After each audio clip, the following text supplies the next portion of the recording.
Audre Lorde quotes: "Your silence will not protect you. If I didn't define myself for myself, I would be crunched into other people's fantasies for me and eaten alive. When I dare to be powerful, to use my strength in the service of my vision, then it becomes less and less important whether I am afraid. I am not free while any woman is unfree, even when her shackles are very different from my own. Caring for myself is not self-indulgence, it is self-preservation, and that is an act of political warfare. I have come to believe over and over again that what is most important to me must be spoken, made verbal and shared, even at the risk of having it bruised or misunderstood. And when we speak we are afraid our words will not be heard nor welcomed, but when we are silent we are still afraid, so it is better to speak remembering we were never meant to survive. There is no thing as a single-issue struggle because we do not live single-issue lives.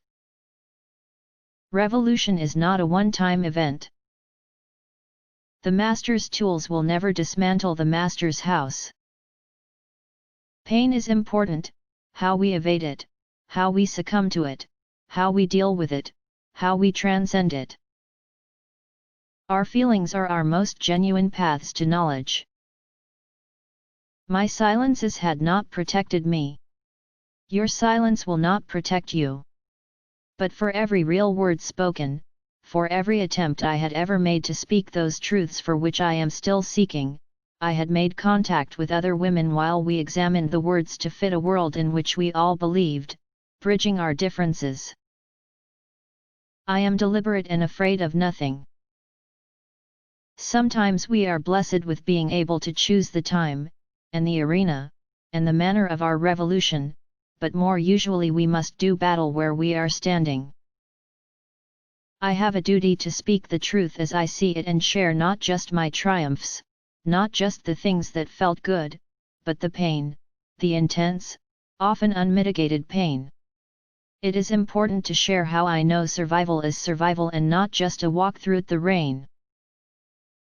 I find I am constantly being encouraged to pluck out some one aspect of myself and present this as the meaningful whole, eclipsing or denying the other parts of self.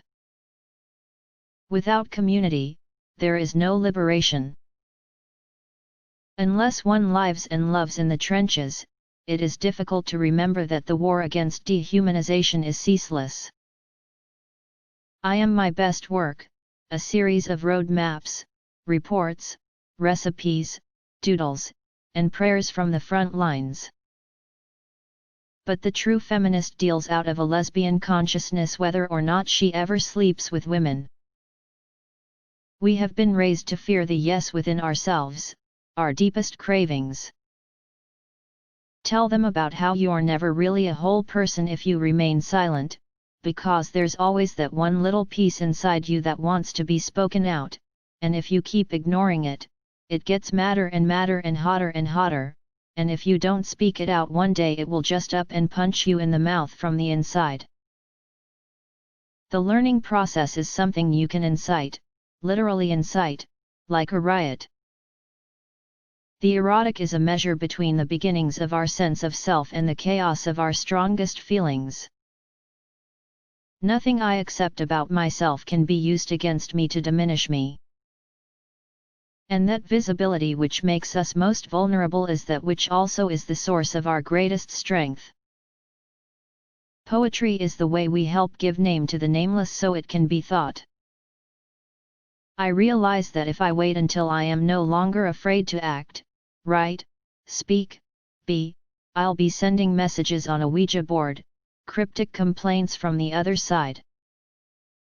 What are the words you do not yet have? What do you need to say?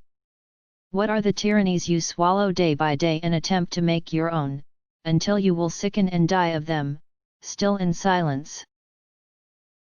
Some women wait for themselves around the next corner and call the empty spot peace, but the opposite of living is only not living, and the stars do not care. Institutionalized rejection of difference is an absolute necessity in a profit economy which needs outsiders as surplus people. I know the anger lies inside of me like I know the beat of my heart and the taste of my spit. It is easier to be furious than to be yearning. Easier to crucify myself in you than to take on the threatening universe of whiteness by admitting that we are worth wanting each other. Because the machine will try to grind you into dust anyway, whether or not we speak. The white fathers told us, I think, therefore I am. The black goddess within each of us, the poet, whispers in our dreams, I feel, therefore I can be free. Men who are afraid to feel must keep women around to do their feeling for them while dismissing us for the same supposedly inferior capacity to feel deeply. But in this way also, men deny themselves their own essential humanity, becoming trapped in dependency and fear. Without community, there is no liberation, but community must not mean a shedding of our differences, nor the pathetic pretense that these differences do not exist. We must recognize and nurture the creative parts of each other without always understanding what will be created. Oppression is as American as apple pie.